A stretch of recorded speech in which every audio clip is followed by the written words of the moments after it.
But हमें भी Indian government से ये अपील है कि प्लीज वो रिस्पॉन्ड करें और हमें यहाँ से इवैक्यूएशन के लिए हेल्प करें, क्योंकि एम्बेसी से हमें इंफॉर्मेशन मिल रही है कि वो हमें इवैक्यूएट करेंगे, बट अभी ऐसी सिचुएशन नहीं है क्योंकि बम्बार्डिंग ज्यादा हो गई है और हम मूव नहीं कर सकते। तो प्लीज इंडियन गवर्नमेंट से अपील है कि वो प्लीज रिस्पॉन्ड करें और हमारे लिए शेल्टर का इंतजाम करें, हमारे लिए इवैक्यूएशन के लिए इंतजाम करें, ट्रांसपोर्ट का इंतजाम करें, और तुर्की या अजरबैजान जहां से भी हमें निकालने की पॉसिबिलिटी हो वहां से हमें वीजा अगर लगता है तो प्लीज वो भी हमें प्रोवाइड करें, जिससे कि हम अच्छे से यहाँ से निकल जाए, तुर्की या अजरबैजान कहीं से भी, क्योंकि एयर स्पेस वर्क नहीं कर रहा है और उसी पे टारगेट किया गया है। तो हम ये चाहते हैं कि ई वीजा अगर हमें मिल जाता है तो भी हम यहाँ से निकल जाएंगे और वहां से फिर हम अजरबैजान या तुर्की जहां से भी हम निकले वहां से हम फ्लाइट लेकर के दिल्ली आ सकते हाँ, एम्बेसी हमें शुरू से बोल रही है कि पैनिक मत करो, काम रहो, they are working for evacuation. मगर at this point it's only कि हमें दिल्ली से ऑर्डर चाहिए और हम इवैक्यूएट हो जाएंगे। And we really really want Delhi to give us order कि हम यहाँ से इवैक्यूएट करें। यहाँ पे कंडीशन वर्स हो रही है, okay, it's getting worse every minute. क्या कंडीशन है वहाँ पे, आप थोड़ा सा इलैबोरेट करेंगे?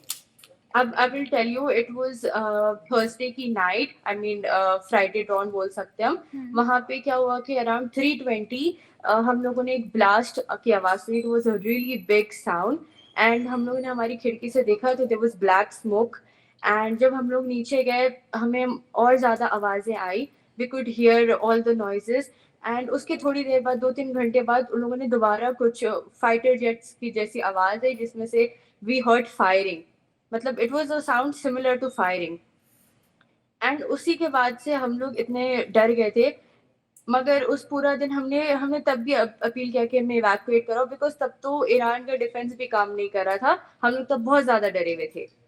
बट देन तब भी कोई कुछ काम नहीं हुआ इवैक्यूएशन से रिलेटेड। रात में ये हुआ कि वो पूरा दिन गुजर गया। रात में जैसे ही 7 बजे, आई थिंक 7 बज के आधे घंटा या 40 मिनट्स कुछ हो रहे थे, उसके बाद में इनका डिफेंस स्टार्ट हुआ।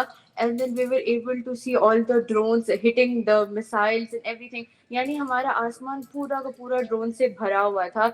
हम लोग उस टाइम से लेके सुबह 5 बजे तक, हम लोग 1 मिनट ऐसा नहीं था कि हमें कोई आवाज नहीं आ रही हो या हम सोए हो या हमने कुछ खाया हो। हम पूरा ब्लैकआउट करके हम हमारी डॉर्मेट्री की बिल्डिंग के नीचे बैठे हुए थे। वी हैड नो हेल्प या फिर ऐसा कोई इवैक्यूएशन का कोई भी हम हमें इंफॉर्मेशन नहीं मिली उस टाइम पे हमारी एम्बेसी से। ओके, और एंड हमें नेटवर्क इशू हो रहा था। ऊपर से अभी भी हमारे डॉम्स के ऊपर अटैक हुआ है, लाइक वहां पे विंडोज टूट चुकी हैं हमारे डॉम्स की, ठीक है, लाइक बॉयज को लगी भी है वहां पे कुछ। इंडियन स्टूडेंट्स को ही? जी, इंडियन या स्टूडेंट्स को। इंडियंस। यहाँ पे अब सिर्फ इंडियन स्टूडेंट्स बचे हुए। Pakistani embassy has started Tehran. They're on their way to Pakistan buses में। ओके, और कोई सी नेशनैलिटी के स्टूडेंट्स भी हैं वहाँ? और नेशनलिटी के, बट देन बाय रोड वो लोग चले गए। बस हम लोग को कोई रास्ता नहीं मिला। हम लोगों ने खुद भी ट्राई किया था। अजरबैजान के थ्रू। जो हमारे असदुद्दीन अवैसी साहब है, मैंने उनसे पर्सनली कांटेक्ट किया था, मेरी फैमिली ने। तो उन्होंने फिर मेरी बात करवाई यहाँ के इंडियन एम्बेसडर से जो ईरान में है। जब मेरी उनसे बात हुई तो मैंने उनसे पूछा कि हम चाहते हैं कि हम बाई रोड खुद सफर करें, क्योंकि एम्बेसी इवैक्यूएशन की बात नहीं करी।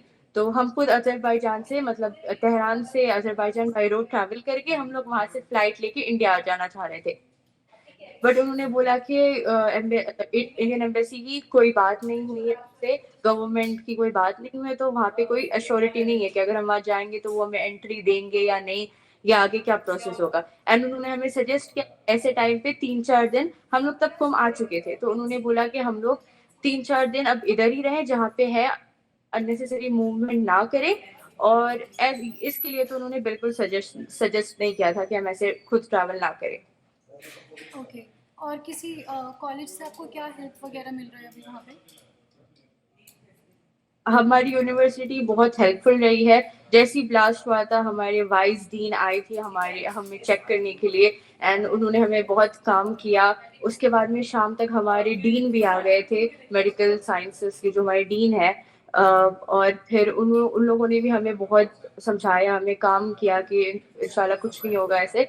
बट देन वो रात बहुत डेंजरस थी जो हम लोगों ने फेस की, एंड उसके बाद में हमारे में अब हिम्मत नहीं है कि हम इधर आज की भी रात गुजारे। आपको खाना वगैरह सप्लाईज का कोई इशू तो नहीं हो रहा है वहाँ पे? नहीं, हम इनिशियली फर्स्ट डे बट हमारी यूनिवर्सिटी हमें प्रोवाइड कर रही है meals. Okay. And what is your take on the conflict that is happening right now? I don't have anything to say actually It's at this okay, it's point. completely fine. After facing all this, having a point of view is थोड़ा disturbing, क्योंकि हमें ऐसा लगता है कि अगर ये conflict हो भी रहा है तो it's between Iran and Israel, and we are Indian students here, and we are appealing कि I know it is possible for Indian government to help us, they can evacuate us. जब Ukraine में war हो रहा था, they did उन लोगों ने यानी सीज फायर की डिमांड की थी, I think if I am not wrong, and उन लोगों ने इवैक्यूएट किया था बच्चों को। हम चाहते हैं कि प्लीज हमें भी इस टाइम पे करें, क्योंकि ये एक दो अलग कंट्री के बीच का वॉर है, एंड इसमें इंडियन स्टूडेंट्स यहाँ पे फंसे हैं, जो कि अच्छी बात नहीं है। And we really want help from India, we really trust in India का power, and we really want India कि हमें यहाँ से इवैक्यूएट करें एज फास्ट एज पॉसिबल। आपके फ्रेंड्स और कुछ बोलना चाहेंगे इन क्वेश्चंस पे? बस हमें ये है कि आप हमें इंडिया बुलाएं। लाइक हमारे पेरेंट्स बहुत ज्यादा वो है यहाँ पे, VPN की मसला है, मतलब हम लोग बात नहीं कर पा रहे हैं अपने घर पे, ऊपर से यहाँ अटैक्स हो रहे हैं, लाइक हम बहुत जैसे डर। आपने बोलना चालू किया, can you please repeat again parents वाले सेंटेंस से? हम लोग बस यही चाहते हैं हमें इंडिया, हमारे पेरेंट्स बहुत ज्यादा टेंशन में, हम उनसे कांटेक्ट नहीं कर पा रहे, यहाँ पे VPN की प्रॉब्लम है, यहाँ पे नेटवर्क इशू है, लाइक व्हाट्सएप चलना बंद हो जाता है यहाँ पे, ऊपर से like please our only appeal evacuate करें जल्द से जल्द। Thank you Zahra. I will move to Fariha now. आप अपना माइक प्लीज प्लेस कर लीजिए। मैं कुछ बोलना चाहूँगी। हाँ हाँ बिल्कुल जी। यहाँ पर जितने भी सारे यहाँ जो लोकल पीपल हैं, यानी लोकल स्टूडेंट्स हैं, हम जिस डॉम में रहते हैं, तो वो लोग यहाँ से सब मूव कर चुकी हैं। और यहाँ पर बोला ये जा रहा है कि यहाँ हालात जो है अभी काफ़ी ख़राब जाएंगे या जा रहे हैं। ये किसने तो बात है। इन्फॉर्मेशन दिया है आपको कि सिचुएशन के बारे में?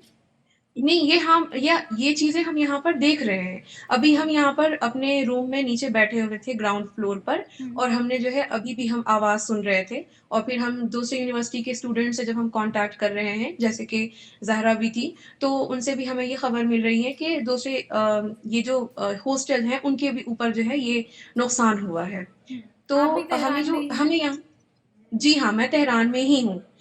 मैं अपनी यूनिवर्सिटी के जस्ट 10 मिनट्स की दूरी पर ही हूँ, यहीं पर ही हमारा डॉम है।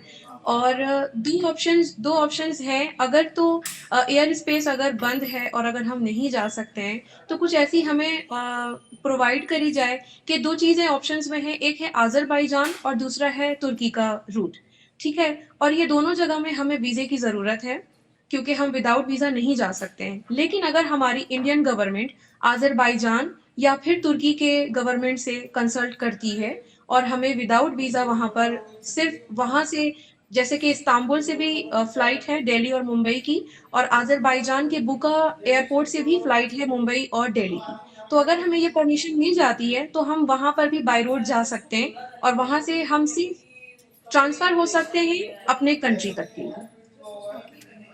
एंड आपका क्या आसपास, what is the take on the conflict?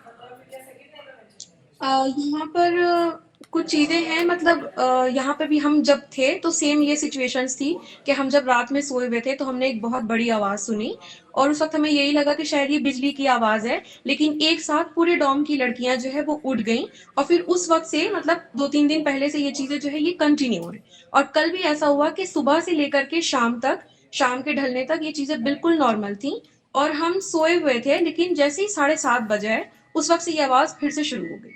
रात में भी ये थी, और आज तो हम लोग दिन में भी यहाँ पर बैठ करके सुन रहे हैं। ओके, आज दिन में भी आपको किस चीज़ के साउंड आए? यही ब्लास्ट की जो है वो आवाज आ रही थी, ओके। आप और कहाँ ऐसा से लग रहा हैं? था कौन कि सी बहुत सिटी से दूर हैं से। फरीहा? मैं कोलकाता से हूँ। ओके।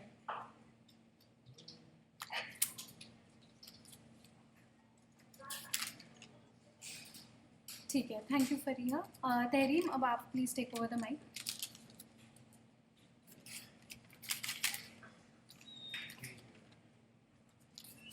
जी, मेरा नाम तहरीम कौसर है और मैं लखनऊ से हूँ, यूपी से।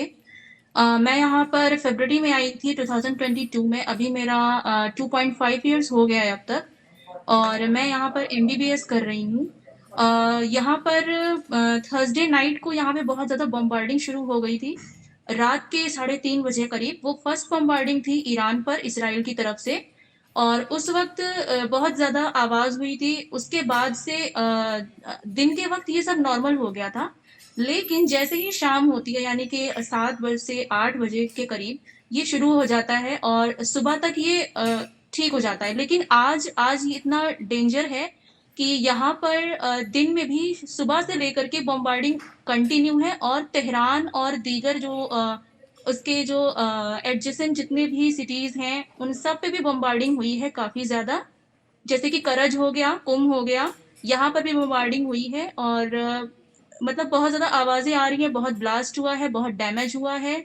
और इंडियन स्टूडेंट्स बहुत पैनिक कर रहे हैं, क्योंकि वो काफी डर गए हैं।